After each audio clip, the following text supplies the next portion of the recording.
일본에 사신을 보내지 말라고 막 반대가 심한데도 이분이 보냅니다. 특별하게 일본에 갔다 갈 만한 일도 없었어요. 일본이 사실 굉장히 혼란스러운 시기였거든요. 일본의 장군이 바뀌는 시기라고는 하지만. 그런데 제 개인적인 속심으로는 그 사신들한테 밀명을 줘서 그 한글 창제에 관심이 굉장히 많던 시절이라 한글 창제에 도움이 되는 관련 정보 이런 것들을 수집해 와라 하는 밀명을 주었지 않을까. 저는 개인적으로 그런 생각을 하는데 어디에도 사료에는 없습니다. 이때 돌아와서 사신들이 보고한 내용도 별로 없어요. 요 1428년에 갔다 온 사신은 박서생이라는 사신은 관한 기록은 실록이 굉장히 꼼꼼하게 잘 나와 있습니다.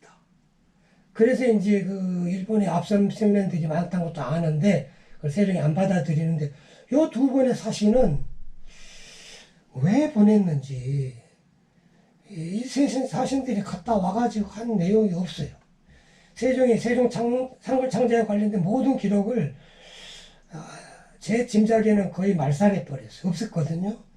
그렇기 때문에 실록에도 그런 연장선상에서 또 이 실록의 기록이 없지 않을까 하는 저기 사견입니다만 그런 생각을 하고 있습니다.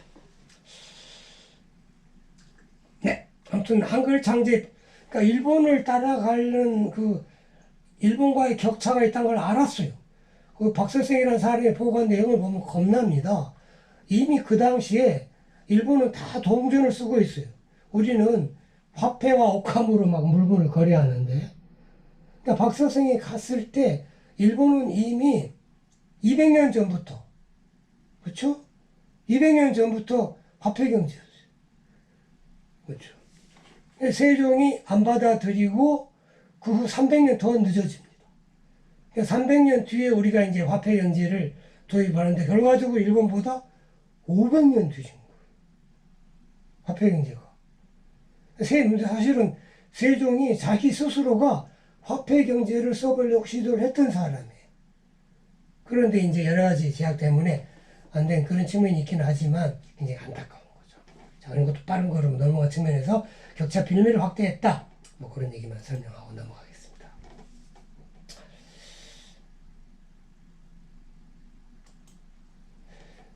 자, 이제 그 다음에 아까 납세와 군역 의무가 없는 노비를 크게 늘려서 재정과 국방에 약화했다. 그렇죠. 세종 이후로 세금이 계속 줄어듭니다. 그렇죠. 세금이 줄어드니까 자연히 국방력을 유지할 수 없죠. 그렇죠. 그 다음에 이 서울 차대제로 태종이 이제 정도전에 대한 반감이 있었잖아요. 정도전이 서울 출신이잖아요. 정도전 같은 사람이 앞으로 다시는 출세하지 못하도록 해라 해가지고 고려시대 때는 상대적으로 그냥 관행으로 참 약하게 서울 차대제가 있었는데요. 태종이 자기가 왕이 되자마자 법제화합니다. 그리고 세종은 이걸 행정을 아주 강화하고 나중에 이제 경국대전에 이걸 완전히 법으로 만들어버리죠. 조선시대 내내 유지됩니다. 그래서 아까 말씀드린 대로 조선시대는 전체 인구의 2%, 서초구 강남구에서만 인재를 뽑았게 만드는 그런 제도를 만들었다. 그런데 요 당시에 중국과 일본하고 비교하면 뭐 이런 제도가 없습니다. 세종이 사실 일본에 대해서 많이 알았다고 그랬잖아요. 어느 왕보다도 일본을 많이 알고 중국에 대해서 많이 아셨어요. 중국의 노비 제도도 이 사람이 다 조사를 하셨을 거예요. 왜냐하면 노비제도를 가지고 몇 년간 고민합니다. 신하들이 노비제를 강화해야 된다라고 얘기를 하니까 계속 반대합니다. 이분이. 온갖 자기가 알고 있는 지식을 총동원해 가면서. 당연히 중국을 봐라. 중국도 노비제도가 별로 없다. 일본을 봐라. 일본도 없다. 다 그렇게 얘기를 하면서 신하들을 계속 물리치는데 마지막에 넘어가죠. 하도 신하들이 뭐 워낙 때거리로 상소하고 달라드니까 그러는데 이 바람에 중국, 일본과의 격차가 엄청나게 확대돼 버렸다. 세종 본인이 노비 제도는 나쁘다는 걸 알았어요. 해서는 안 된다는 것도 알았어요. 1년간을 반대하셨어요. 그리고 마지막에 사실 신하들한테 당한 거죠. 그걸 어떻게 우리 후대 역사들은 그걸 그렇게 설명을 해야지. 그 합법화 해주려고. 그 세종 노비제도가 어쩔 수 없었다. 뭐 이런 식으로 얘기를 하시거든요. 역사학자들. 뭐, 저는 그건 아니라고 봅니다. 엄청나게 반대하셨어요. 엄청나게.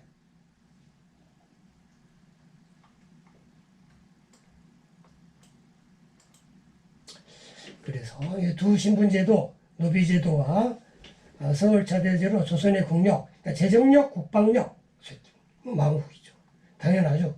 아까 말한 뭐 세종 때 일본 대비 50% 전후이던 국력이 조선 말기 뭐 고종 때쯤 되면 7%, 8% 준 배경에는 뭐 재정의 약화, 국방력의 약화인 거죠.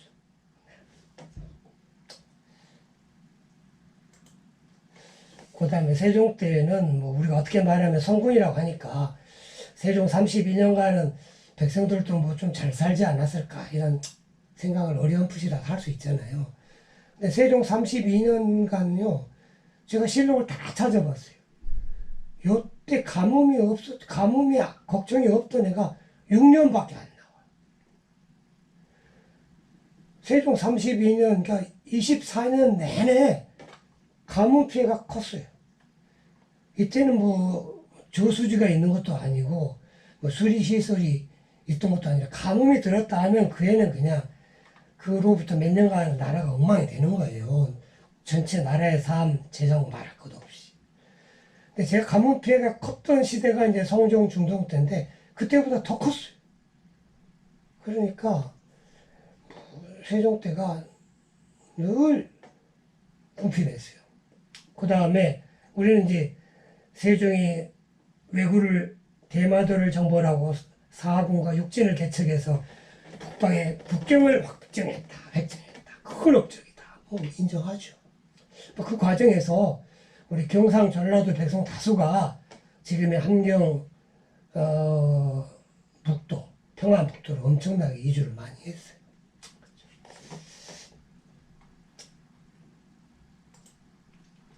그 다음에 이제 우리 한글 창제에 엄청나게 양반 반대를 무릅쓰고 하셨죠. 큰 업적이고, 지금으로 이제 세종이 아까 말한 모든 그 악행, 악보, 뭐 이런 것에도 불구하고 성분이라고 받을 수 있는 이유라는 저도 동의합니다. 그렇죠. 네, 우리 선비들이, 조선의 왕과 선비들이 조선시대 내내 세종을 성군으로 모셨어요. 실록에도 그렇게 기록돼 있고 또 그렇게 모셨는데 그분들은 한글 창제 업적 때문에 그리한 건 아니에요. 조선시대 왕과 선비들 대부분은 한글 창제 업적은 거의 수준 이하로 평가 안 했어요. 세종 자신도 문맹태출에 의한 소식도 내지도 않았지만 본인이 한글을 가르치려고 한글 관련 교육을 시행하지도 않았어요. 물론 만드시고 나서 반포하고 나서 얼마 되지 않아서 이제 돌아가시기도 하셨지만 아무튼 1443년에 만드시고 46년에 정식으로 반포를 하는데 그리고 4년 후에 이제 돌아가시긴 합니다만 기본적으로 본인이 개인적인 애착을 가졌으면 한글 교육기관 그리고 만들고 하셨을 텐데 그런 건 안 하셨어요.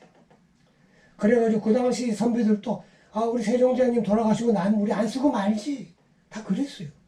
그렇죠. 이분이 하도 애착을 가지니까 그냥 우리 받아들이자 그게 그 당시 실상이었어요. 그리고 실제 이제 한글 창제 의도는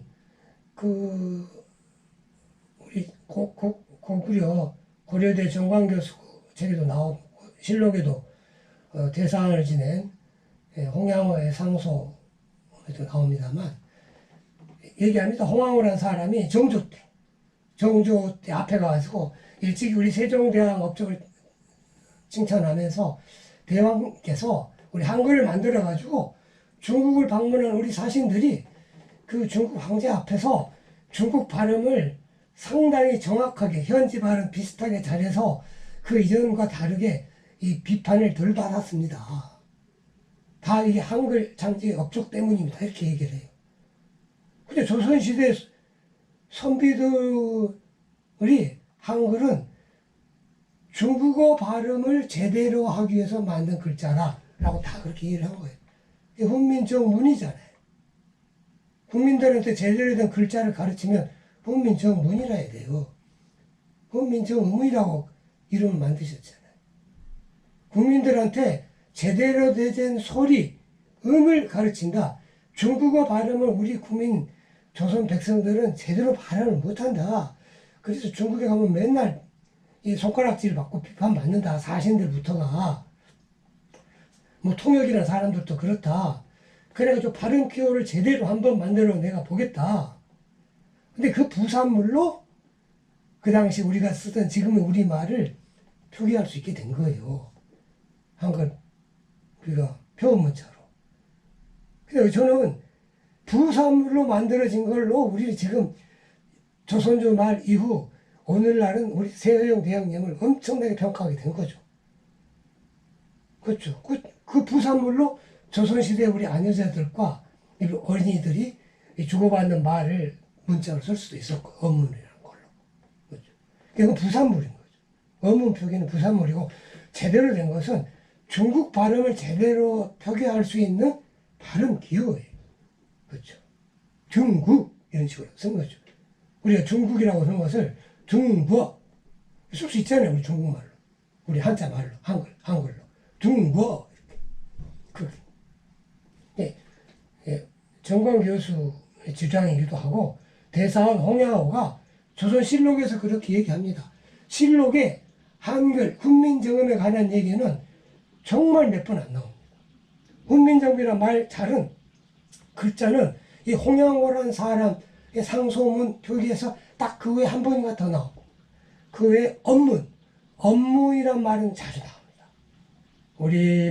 우리가 쓴 우리말을 표기내는 소리내는 쓴 걸 언문이라고 했거든요. 세종 때부터 언문이라고 말씀을 하셨어요. 표기를 하셨고. 근데 그 언문은 이제 연산군이 금지하잖아요. 사용 금지하는데, 그것과 관련돼서 등등 상소문에도 나오고 해서, 언문은 실록에 여러 차례 나오지만, 훈민정음은 이 홍양호의 상소를 포함해서 딱 2번인가 밖에 안 나옵니다. 그 정도로 훈민정음이란 말 자체를 언급하는 것이 조선시대 내 대왕과 이 선비들의 거의 터부였던 것 같아요. 저는 그렇게 해요.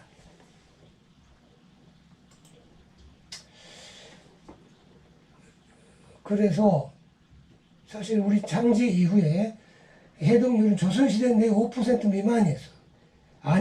양반가의 아녀자와 일부 양반가의 자녀들. 그렇죠. 그리고 일부는 중인계층들. 한글 평판이 지금 우리 엄청나게 높은데요. 지금은 엄청나게 한글에 대한 평판이 높은 것은 자타가 공연하고 세계적으로 인정된 사실입니다만, 그것은 이 구한말 이후에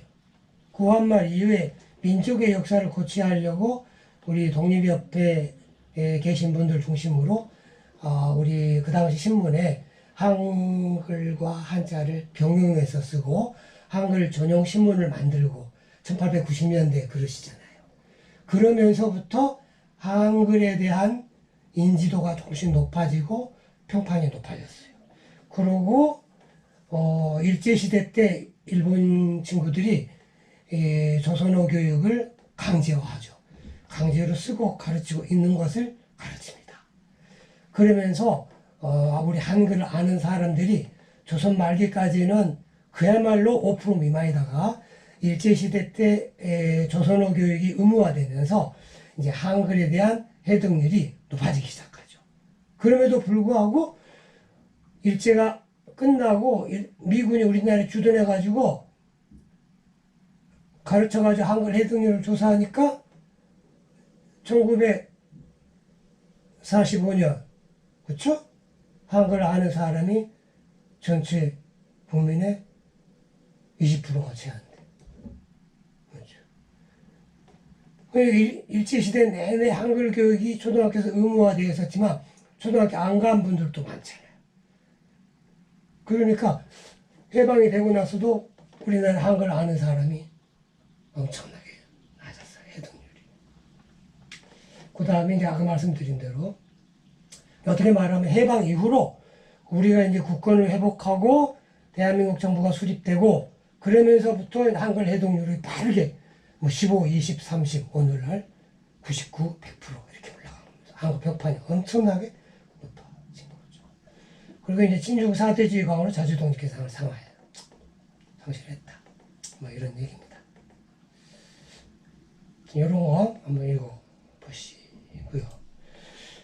그 다음에 그러니까 세종이 4대주의를 완성했다라고 역사학자들이 이해를 하는데요. 전제 폐지, 부울제 폐지 이런 것이 어떻게 말하면 중국 황제와 맞먹는 군주가 하는 것들이 이런 거거든요. 이런 것을 내가 어떻게 중국의 왕의 신한데 이런 걸 해야 라고 세종이 다 폐지합니다. 자주 독립이라는 언어 기상이 조선시대 내내 없어져 버렸어요. 그렇죠. 우리가 4대주의란 말 알지만 4대주의란 말의 반대가 뭔지 우리 선생님들 아십니까? 4대주의의 반대. 4대주의란 것은 큰 것을 섬긴다고 하잖아요. 그렇죠? 그러면 중국이 우리나라를 대하는 거 있을 거 아니에요? 중국이 큰 나라가 작은 나라를 대하는 정책 내지는 뭐 베푼 정책 뭐 이런 거. 자소라. 자소.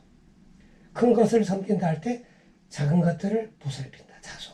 우리도 그 세종대왕이 그 여진족의 사군 육진을 개척하면서 여진족과 굉장히 위무하잖아요. 달래잖아요. 그때 우리의 그 조선시대 대여진 정책을 기미 정책이라고 그래요. 기미. 중국이 우리나라에 대한 정책을 기미 정책이라고 합니다. 기미.